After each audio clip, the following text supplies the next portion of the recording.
What is the status मता मरकज़ यूहन्ना बरनयास पढ़कर सुनाओ। एक चैप्टर 2 चैप्टर नहीं सुना सकते, लेकिन अल्हम्दुलिल्लाह कुरान का तो वो मौजज़ा है, मिरेकल है कि आपका बच्चा जो मदरसे से पढ़कर आता है कुरान करीम पूरा का पूरा रमजान में तरावी की नमाज में सुना देते।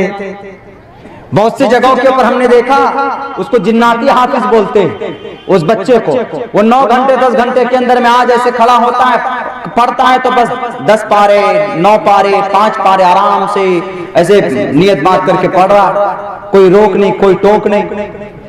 यही मुआजिजा तो देखा था कौन वो अंग्रेज देखकर बोला था कि अरे हाउ इज इट पॉसिबल, इतना सा बच्चा है पिद्दी सा 9 घंटे में पूरा कुरान सुना दिया बिना देखे, without looking everything, without looking the book, how is it possible. तो उसके बाद वो बोला कि I believe in the Quran, I am not able to finish out from the earth this holy book, हम इस कुरान को नहीं मिटा सकते। मेरे मुस्लिम भाइयों और मेरे नौजवानों, हमारा मजहब हमारा कुरान इनकी सदाकत इनकी अच्छाई ही पहचान है। बस जरूरत इस बात की है कि हम उनको अपनाएं, अपनाने की कोशिश करें। अगर कोई आपसे कहे इस देश के अंदर, अगर कोई आपको डराए आपको धमकाए तो आपका हक बनता है कि आप कानूनी एतबार से उनका जवाब दें। लेकिन मैं इतना जरूर कहूंगा कि आप सिर्फ मैदान में सड़कों पर खड़े होकर उनका मुकाबला करेंगे तो नहीं कर सकते।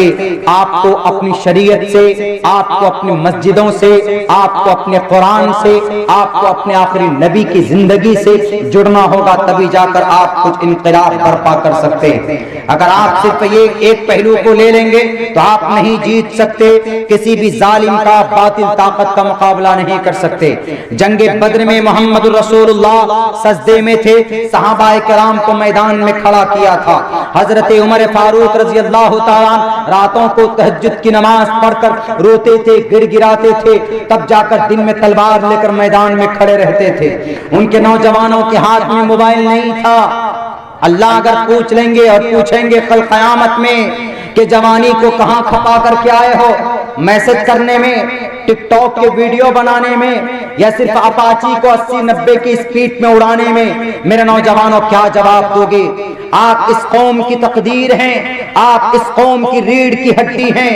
नौजवानों, अगर आप मुत्तहिद हो जाएं और आपके अंदर दीन का जज्बा अगर पैदा हो जाए, आप शराब को छोड़ दो, आप नमाज पाबंदी से पढ़ो, आप सोशल मीडिया में जाओ जरूर, आप फेसबुक चलाओ जरूर। अगर आपको नहीं बनता है तो कोशिश इस बात की करो कि आप अच्छी चीजों का एनालाइज उसके अंदर करो। मेरे पास भी मोबाइल है, इसके अंदर आप देख लीजिए, पीडीएफ उठा करके देख लीजिए, 156 बुक इसके अंदर है। और मेरे पास जो गाड़ी में टैबलेट है उसके अंदर तकरीबन 4600 किताबें महफूज हैं। हम भी देखते हैं, कभी जरूरत होती है तो न्यूज देख लिया करते हैं, अभी कभी जरूरत पड़ती है हमको कुछ सर्च करने की, तहकीक करने की, तो गूगल खोल करके आप देख सकते हो, नई चीजों का वजूद आपको उसमें मिल जाएगा, नई चीजें आपको उसके अंदर मिल सकती।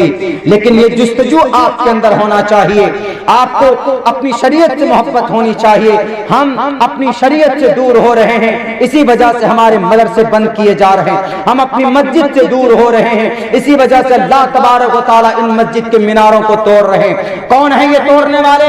जो लोग बोलते हैं कि नहीं अजान दी जाती है, बताओ उनको कि अजान तो महापुरुष अंतिम महर्षि भी देंगे। वो चलापी कहाँ गया, ऊंची आवाज में बुलाने वाले? कब बताएंगे? जब हम जानेंगे कि चलापी का मतलब ऊंची आवाज में अजान दो। अगर कोई ये कहे कि नमाज पढ़ना पाप है तो पढ़कर मंत्र बताओ। प्रथमाधार का जीवा सीधे खड़े हो जाओ, दीवा दियोदियन मुझियते। दूसरे नंबर पर रुकू करो, कोडला कार्य कुंडली मारकर बैठ जाओ। चतुर्तर देव चंद्र का चतुर आदमी की तरफ बैठकर तस्बीह पढ़ो, दरूद पढ़ो। हम जानेंगे तब बताएंगे उनको। हमारे पास जानकारी होती नहीं है, डरते हैं हमारे नौजवान। नहीं जनाब, क्या होगा क्या नहीं होगा। कल हमसे एक आदमी पूछ बैठे कि मौलाना कैसे क्लियरली बोलते हैं, खौफ नहीं होता? हमने कहा कि भाई देखिए, ऐसा है कि फितरती तौर पर हमारे अगर ऐसे डरते रहेंगे तो हम अपनी बात, अपने कुरान की शरीयत की बात हम कैसे रख पाएंगे? कौन बोलेगा? कुरान की आयतें पढ़ेंगे, अहादीस भी पढ़ेंगे, नहीं कोई समझेगा। वही जो मंदिर, जो मिनारे तोड़े, 5 मिनारे तोड़े गए किसी स्टेट में, तो उनसे जब पूछा कि क्यों तोड़ा, उन्होंने कहा कि यहां से अजान की आवाज आती है। तो उनको समझाया जाता कि भाई अजान देना पाप नहीं है, अजान तो अंतिम महर्षि भी देंगे। उच्चलापि भविष्यति जनुमं बिना कोलम च पश्वस्ते शाम भक्षयामतामं मुस्लिनेव संस्कारा कोशैरि भविष्यति तस्मान् मुसलवन्तो हि जातु धर्म दूषक इति पश्चात् धर्मोच्च भविष्यति मया कुर्ता। कि अंतिम महर्षि आएंगे, ऊंची आवाज में लोगों को बुलाएंगे। जब आप ये मंत्र पढ़कर सुनाएंगे तो संस्कृत जुबान है, तो संस्कृत जुबान सुन करके वो गौर से सुनेगा कि वहां हमारे ईश्वर का कलाम पढ़ रहे हैं। अगर वो मोहम्मद रसूलुल्लाह के शान में गुस्ताखाना कलिमात कहेंगे तो हम उनको कहेंगे कि ऐसे वैसे व्यक्ति नहीं थे मोहम्मद।